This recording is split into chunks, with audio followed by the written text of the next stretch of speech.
दोस्तों आज हम जीटीएल इंफ्रास्ट्रक्चर लिमिटेड कंपनी के बारे में बात करने वाले हैं क्योंकि इस कंपनी से यहाँ से धमाकेदार अपडेट निकल कर आ रही है। इसके बाद इस कंपनी का नेक्स्ट टारगेट प्राइस क्या हो सकता है और इस कंपनी में जो हमें 6 महीने से लगातार गिरावट देखने को मिल रही है उसको भी हम देखने वाले हैं। तो आइए वीडियो को स्टार्ट करते हैं।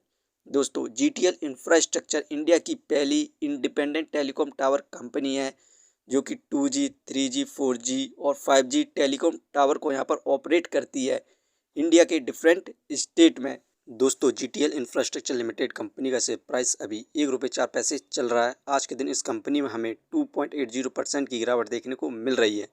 कंपनी का शेयर प्राइस ₹1.08 पर स्टार्ट हुआ था 9/15 पर। वहीं पर इस कंपनी में हमें 5 दिन में ज़बरदस्त गिरावट देखने को मिल रही है 9.57% की। 5 दिन पहले इस कंपनी का शेयर प्राइस ₹1.15 था। यहाँ पर इसकी मेन गिरावट की वजह देखें तो एक हफ्ते से, क्योंकि यहाँ पर भारत की मार्केट में ज़बरदस्त गिरावट देखने को मिल रही है और आज के दिन हमें सेंसेक्स में 1092 पॉइंट की गिरावट देखने को मिल रही है। आज के दिन सेंसेक्स 1.31% गिर चुका है क्योंकि यहाँ पर यूएस और भारत के बीच में जो डील होनी थी अभी दोनों के बीच में बातचीत बंद है और यहाँ पर यूएस ने भारत से कहा है कि वो रूस से क्रूड ऑयल ना खरीदे। उसके बाद भी भारत यहाँ पर लगातार रूस से क्रूड ऑयल खरीद रहा है, जिसके बाद डोनाल्ड ट्रंप ने भारत को धमकी दी है कि यदि वो यहाँ पर क्रूड ऑयल खरीदता है तो भारत के वो गुड्स पर 500% का टैरिफ लगाएगा। इसके बाद यहाँ पर ज़बरदस्त गिरावट देखने को मिल रही है भारत की मार्केट में और यहाँ पर कंपनी में भी देखने को मिल रही है। इस कंपनी से जितनी भी अपडेट निकल कर आ रही हैं उन सभी को हम देखें तो यहाँ पर GTL infrastructure completed one time settlement with Canara bank, all dues settle. Canara bank issue no dues certificate, legal case to be withdrawal. यहाँ पर जीटीएल इंफ्रास्ट्रक्चर लिमिटेड कंपनी ने एक ही बार में यहाँ पर कनाडा बैंक का सारा कर्ज को चुका दिया है, जिसके बाद कनाडा बैंक ने जो भी केस लगाए थे जीटीएल इंफ्रास्ट्रक्चर पर वो सारे वापस ले लिए हैं। तो हमें फ्यूचर में तेज़ी देखने को मिल सकती है। जीटीएल इंफ्रास्ट्रक्चर का जो क्वाड्रेंट का रिजल्ट आया था उसकी परफॉर्मेंस की बात करें तो नेट सेल 356.49 करोड़ हुई थी। हमें यहाँ पर इंक्रीमेंट देखने को मिला 5.98% का, जबकि पिछले साल इस कंपनी की 336.38 करोड़ हुई थी नेट सेल।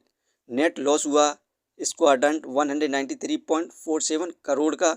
इंक्रीमेंट देखने को मिला 9.61% का, क्योंकि यहाँ पे पिछले साल इस कंपनी को नेट लॉस हुआ था 214.05 करोड़ का। यहाँ पर इस कंपनी ने अपने जो लॉस में सुधार किया है, इस समय कम हुआ है।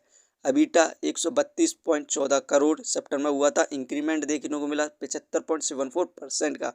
पिछले साल अबीटा 75.19 करोड़ था। यहाँ पर इस कंपनी का जो क्वार्टर रिजल्ट आया था शानदार परफॉर्मेंस देखने को मिली थी।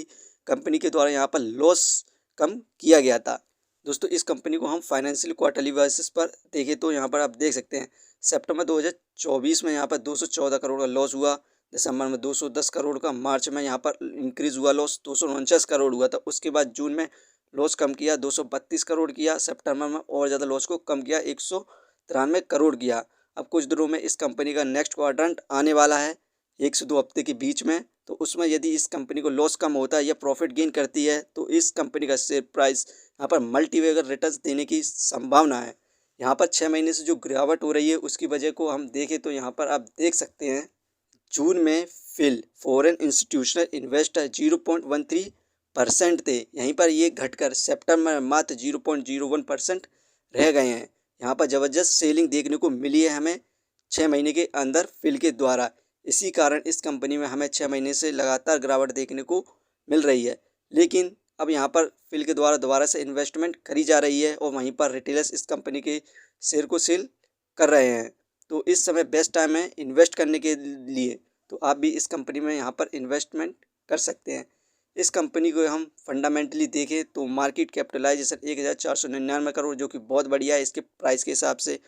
डेप्थ ऑफ इक्विटी 0.54, इस कंपनी में बहुत तगड़ा कर्ज है। रिटर्न ऑफ इक्विटी 13.86%, ये हमें पर ईयर 14% के रिटर्न्स प्रोवाइड कर रही है, जो कि अच्छे रिटर्न्स माने जाते हैं।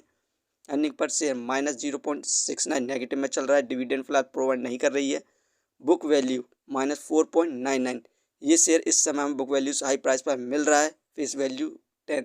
दोस्तों इस कंपनी के जो फंडामेंटल हैं जो ठीक नहीं है, क्योंकि इस कंपनी में बहुत ज़्यादा तगड़ा कर्ज है और ये कंपनी फाइनेंशियली और फंडामेंटली अभी फ़िलहाल के लिए ठीक नहीं है। लेकिन इस क्वाड्रेंट में यदि कंपनी को प्रॉफिट गेन होता है तो हमें इस कंपनी में सुधार देखने को मिलेगा फाइनेंशियली और फंडामेंटली भी, और इस कंपनी के द्वारा मल्टीबैग रिटर्न्स मिलने की पूरी संभावना है।